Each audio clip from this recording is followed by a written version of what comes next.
नमस्कार दोस्तों, जैसा कि मैंने पिछले भाग एग्जामिनेशन टिप्स पार्ट 1 में परीक्षा के पहले तथा परीक्षा के दिन के बारे में बात किया था और आज एग्जामिनेशन सेंटर में हॉल के अंदर क्या क्या सावधानियां रखनी है इसके बारे में बात करेंगे। दोस्तों, मेरे चैनल को सब्सक्राइब जरूर करेंगे ताकि आवश्यक जानकारी आप तक जरूर पहुंच सके।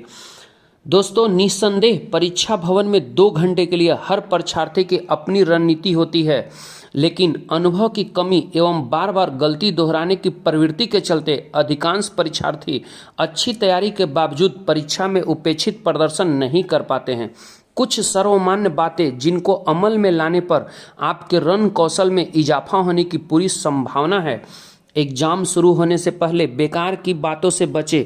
कहीं किसी बात से आप तनाव में न आ पाएं और फिर पढ़ा हुआ याद आने में दिक्कत हो, इसलिए शांत एवं संयमित रहकर बातचीत करें।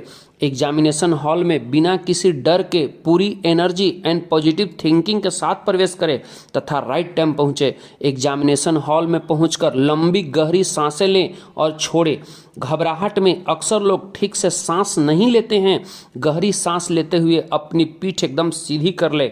आपके सामने रखी किसी स्थिर निर्जीव वस्तु जैसे दीवार, तस्वीर इत्यादि की ओर देखकर ध्यान केंद्रित करने का प्रयास करें। इससे आपकी एकाग्रता बढ़ती है और माइंड कंसंट्रेट करने में आसानी होती है।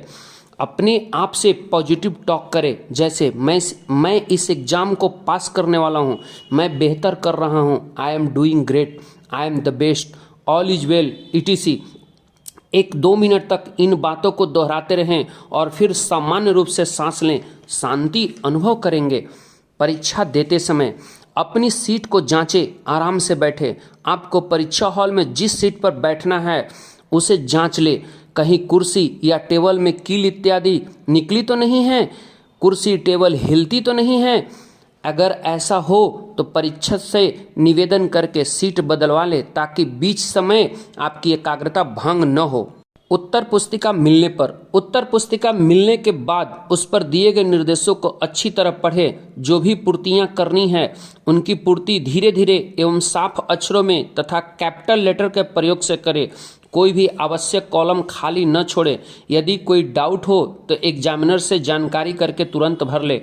प्रश्न पत्र मिलने पर सर्वप्रथम प्रश्न पत्र को पूरा पढ़ें। जो हिदायतें दी गई हैं उनको ध्यान में रखते हुए, कई बार ऐसा होता है प्रश्न पत्र अनिवार्य होता है या प्रत्येक भाग ABC में से एक प्रश्न करना है आवश्यक है, या हर प्रश्न में अंक समान नहीं है या सामान्य है। इस तरह के निर्देशों को अच्छी तरह पढ़ ले। कोई भी संकेत हो तो एग्जामिनर से जानकारी ले। इस तरह से निर्देशों को अच्छी तरह लेकिन शीघ्रता से पढ़ ले। अनावश्यक अधिक समय न लगाएं, क्योंकि प्रश्न पत्र को हल भी करना है, समय बहुत कीमती है।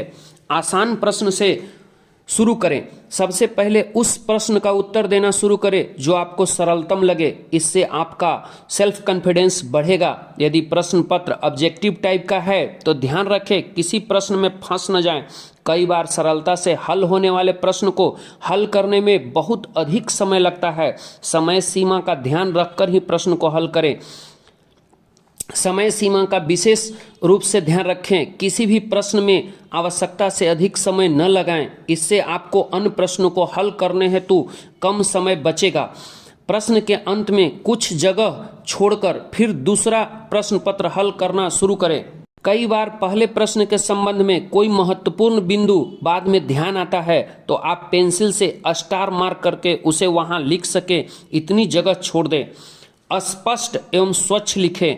आपका लेख बहुत सुंदर हो यह आवश्यक नहीं है, लेकिन स्पष्ट रूप से समझ में आ जाए ऐसा अवश्य होना चाहिए।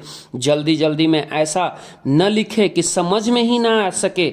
जहां तक हो सके बार बार कटिंग न करें, इससे आपको कुछ अंक कम मिल सकता है। प्रश्नों के उत्तर का प्रेजेंटेशन अच्छे अंक प्राप्त करने हेतु बहुत महत्वपूर्ण होता है। प्रश्न पत्र को उत्तर पुस्तिका में न लिखें। आंसर शीट में प्रश्न लिखने की आवश्यकता नहीं है, लेकिन प्रश्न का क्रमांक अवश्य लिखें। यदि प्रश्न किसी भाग ABC से है तो प्रश्न के क्रमांक से पूर्व ए, बी या सी यथानुसार लिखना चाहिए। चित्र स्पष्ट बनाएं। यदि प्रश्न का उत्तर लिखते समय कोई डायग्राम बना रहे हैं तो उसे स्पष्ट एवं कुछ बड़े आकार का बनाएं। डायग्राम में यदि किन्हीं बिंदुओं पर ए, बी, सी अथवा एक्स, वाई, जेड या कुछ लिखना हो तो वह पूर्णतया स्पष्ट पढ़ने में आना चाहिए। संगत बातें ही लिखें। कई छात्र यह समझते हैं कि अधिक लिखने से अधिक नंबर मिलते हैं। यह सोच गलत है। आपका उत्तर टू द पॉइंट होना चाहिए, इरेलेवेंट बातें नहीं होना चाहिए। इससे आपको अधिक की जगह कम अंक मिलने की संभावना होती है। ऐसे भी छात्र हैं जिनकी पढ़ाई विस्तृत एवं गहरी है लेकिन अपने उत्तर को संक्षिप्त करके लिख नहीं पाते। इससे उनका ज्ञान अधिक होने के बाद भी उनके अंक अच्छे नहीं आ पाते। शब्द सीमा का ध्यान रखें। यदि प्रश्न में शब्द सीमा निर्धारित है तो आपका उत्तर जहां तक संभव हो उस शब्द सीमा में ही होना चाहिए। कई बार 2 लाइन में उत्तर लिखना निर्देशित होता है तो कई छात्र बहुत ही छोटे छोटे शब्दों में उत्तर लिख देते हैं। 5 लाइन वाले शब्दों को 2 लाइन में लिख देते हैं। इससे आपको पूरे अंक कभी नहीं मिलेंगे। ऐसे प्रश्नों से आपकी इस योग्यता की जांच करना होता है कि आप महत्वपूर्ण तथ्यों को किस तरह संक्षिप्त रूप में प्रस्तुत करते हैं। Objective type examination. Objective type question paper की तैयारी बहुत ही स्पेसिफिक होता है। इसमें समय कम होता है। स्टूडेंट को बहुत ही शीघ्रता से बहुत सारे प्रश्नों के उत्तर देने होते हैं। कई बार छात्र जल्दी जल्दी में अपना आंसर गलत प्रश्न क्रमांक पर देने लग जाते हैं जिससे उनका सभी प्रश्नों का उत्तर का क्रमांक बदल जाते हैं। एग्जाम्पल के रूप में यदि पैटर्न में 40 का पैटर्न है 40 क्वेश्चन का तो 41 क्रमांक के आगे लिख दिया जाता है। यदि आपको नेक्स्ट बिना देखे लगातार हल करते हैं तो सारे उत्तर गलत हो जाएंगे। ऐसा गलती असावधानी बस जल्दी में कई छात्रों से हो जाती है। परीक्षा समाप्ति पे जब आप सभी प्रश्नों का उत्तर दे चुके हों और आपके पास समय हो तो उत्तरों को तेज निगाह से अवश्य देख ले। एग्जामिनेशन सेंटर छोड़ने की जल्दीबाजी न करें। यदि शेष समय में किसी प्रश्न में कुछ लिखना चाहते हैं तो इस समय का सदुपयोग जरूर करें। परीक्षा के बाद यदि आपको दूसरे तीसरे दिन किसी विषय की परीक्षा देनी है तो आप दिए गए प्रश्न पत्र के उत्तरों को सही गलत होने को मिलाने में अपने मित्रों से उस विषय पर वार्तालाप में बिल्कुल भी समय नष्ट न करें। दूसरे विषय की तैयारी हेतु तत्पर हो जाएं। इससे आपका पूरा समय बचेगा एवं यदि कोई उत्तर गलत हो गए हैं तो उससे तनाव निराशा से आप बच जाएंगे, क्योंकि जो गलती हो गई है अब तो ठीक नहीं हो पाएगा। कई छात्रों से इस प्रकार की कई गलती के लिए रोते हुए बहुत अधिक पछताते हुए स्वयं को एवं भाग्य को कोसते हैं तथा अपना समय नष्ट करते हुए देखा जाता है। तो आज बस इतना ही। चैनल सब्सक्राइब जरूर कीजिएगा तथा साथ ही कमेंट भी जरूर कीजिएगा।